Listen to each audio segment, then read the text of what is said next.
Hey everybody, and welcome to Libromancy, a podcast about the magic of books. I'm Josh, and today I'm talking about Talking to Dragons by Patricia C. Wrede. So let's talk to the magic of books. I have finished this book, and let's just say this is definitely my least favorite out of the four of the Enchanted Chronicles series. And I think I think the other ones are just better than this one. Now, let's talk about why for a second. Now, is there anything wrong with this book? No, not really. If you were to read this as a standalone and not have the previous three books, I think it would be fine. There's just so much we know that doesn't kind of add up exactly right with what we do know. Now, let's just talk about it first. This is something I actually learned for the first time when I read this, and I've read this book multiple times. I don't usually read the introduction or the acknowledgments because I just don't usually. So this book, the fourth book of the Enchanted Chronicles series, was actually the first book published. Let me think about that for a second. This book was written first, which means that technically dealing with dragons, searching for dragons, and calling on dragons are prequels. That just blew my mind when I read that. And when you read that and you see that, you understand this fourth book being so much different, or so much more different than the other books, makes so much more sense. And you can really understand why it feels a little bit off. Now, I made this sounds like a hating on this book. I don't hate this book. I just really struggled with it. I don't think I'm going to read it again for a while, at the very least. It's very different in tone than the first three. The first three are mostly humorous and they're a lot of fun, but they still have an engaging plot. This one it's a very meandering plot. Now, it was written in 1985, and that makes sense for itself, but it's a little tough to follow.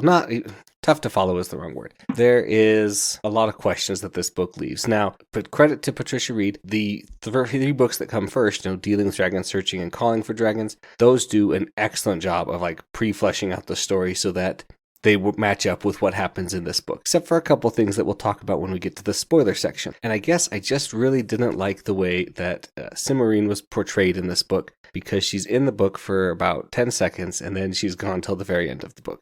And I appreciate the way that she raised her son Daystar, that he's very polite. And this is really not spoileries, you guys, like this. The first line of the book and the back cover and everything, but he goes in and he knows nothing. Okay, let's just start talking about spoiler sections. And this, so many things make sense, and you realize why book 3 is the way it is because it has to go from book 2 to book 4, and it has to fit kind of everything in and fix everything, so in order to prepare us for book 3.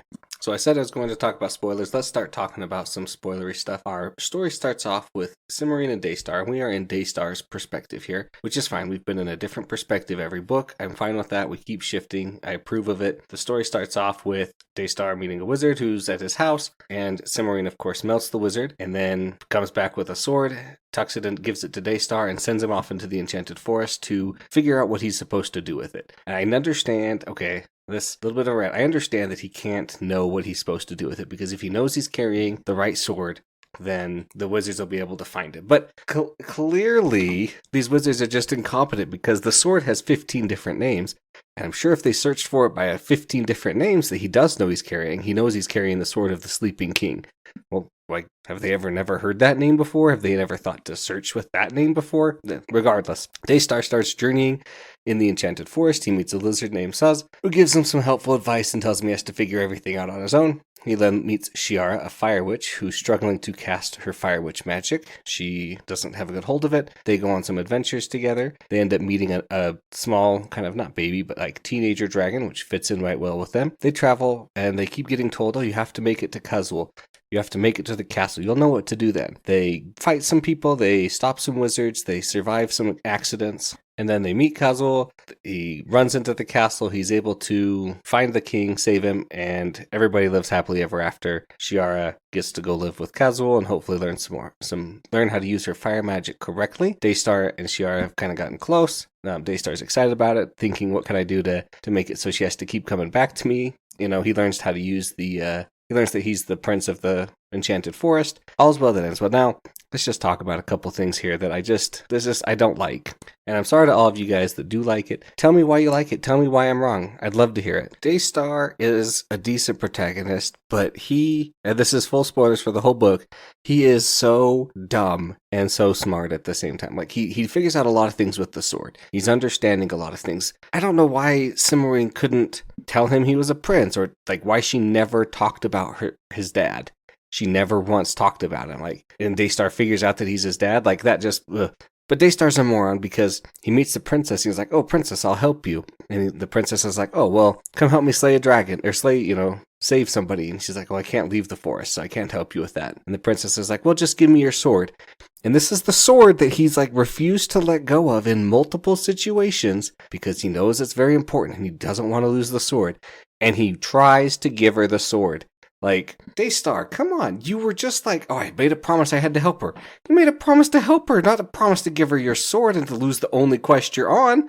Like, come on, buddy. Shiara is the smart one here. She could stand to be a little bit more polite, which is kind of her whole deal throughout the story. She has to be polite to use her magic because the sword, cursed her with that basically when they were touching it with Daystar. And listen more to Daystar because he's the prince of the Enchanted Forest, even if he hadn't been officially recognized at that point.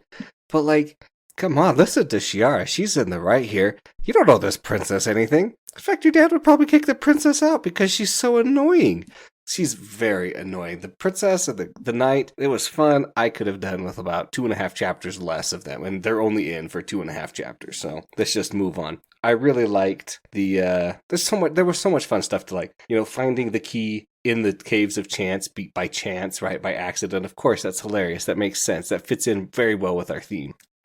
I expected so much. This is a different little thing, but like Daystar, he's just fine. He's a teenager, so he's really dumb and figuring stuff out still. But like we meet Telemane, we meet Morwen, and they just feel different than they did in the first 2 books, right? Or the book 2 and book 3, right? They don't feel the same, and that's maybe because we get to see them more in those first 2 books, and they have more of a personality. And then this is going back to when they had very little personality, but she has to work them in. And by the way, Morwen and Telemane's marriage comes out of nowhere. I do not remember them being that way in the books, and I just read them. I did not. I totally had forgotten that they got married at the end because they're talking about getting ready for the marriage, and everybody's like, Cimorene, I think you're moving a little too fast. Daystar and Shiara are still like, they haven't even really accepted that they're going out on dates and stuff yet. And then Morwen and Telemane are like, oh no, we're getting married. And it's like, oh, you guys are? Like, really? It's just so surprising. Also, Antaral, he's not even like, he's in this book and he's so obsessed with the kid. It's very true to Antaral. Huge amounts of confidence, low amounts of skill. Makes sense. He's not the son of the head wizard anymore. Zeminar was. It makes sense. Zeminar had to die because he's not in this one. That's what makes the 3rd book feel so kind of shoehorned and railroaded. Like, you have to match up with this 4th book. It's kind of a problem a lot of prequels have if they aren't planned. I don't know how to say this. It's a tough thing to do, is to write a prequel and have it line up right so that you don't feel railroaded in getting to where you're going. I just don't think, it just felt a little bit pushy on, where it had to happen. Must be acknowledged by water, earth, air, and fire of the forest. We don't remember Mendenbar going through that. We didn't really see him getting crowned, but it was kind of just said like his dad died and, he became the king of the forest immediately. But I really did love all the ways she was able to tie those things back in. She was able to write 3 whole books basically off of this one book. And the concept for it was great. And I really do think if you read this book on its own and you didn't even know about the other ones, maybe it would be better. But unfortunately, as is the case, you get better as you go on. And so the stuff that you write later is better than what you wrote before, usually. Hopefully, right? That means that this one stands out a little bit as just being not quite as good. Overall, it's a fun book. I enjoy it, but it's not high on a reread priority for me. Well, I don't want to say that I don't enjoy reading it, but it's a very neutral enjoy reading it. I read it. How about that? I read it, and I will probably read it again eventually. If I reread this series anytime soon, it will be the first 2 books only, because those are the best 2 books. And I do believe that's everything I have to talk about Talking to Dragons. It's a very short book. It is what it is. It's a well-written book. How about that? That's going to wrap up my discussion, though. Thanks for listening, everybody. Thanks to David Hillowitz for the intro and outro music. Of course, if you have any questions or comments, reasons why this book is so good, please send those to libromancypod@gmail.com. Please like and subscribe wherever you get your podcast from. And remember to talk to the magic of books.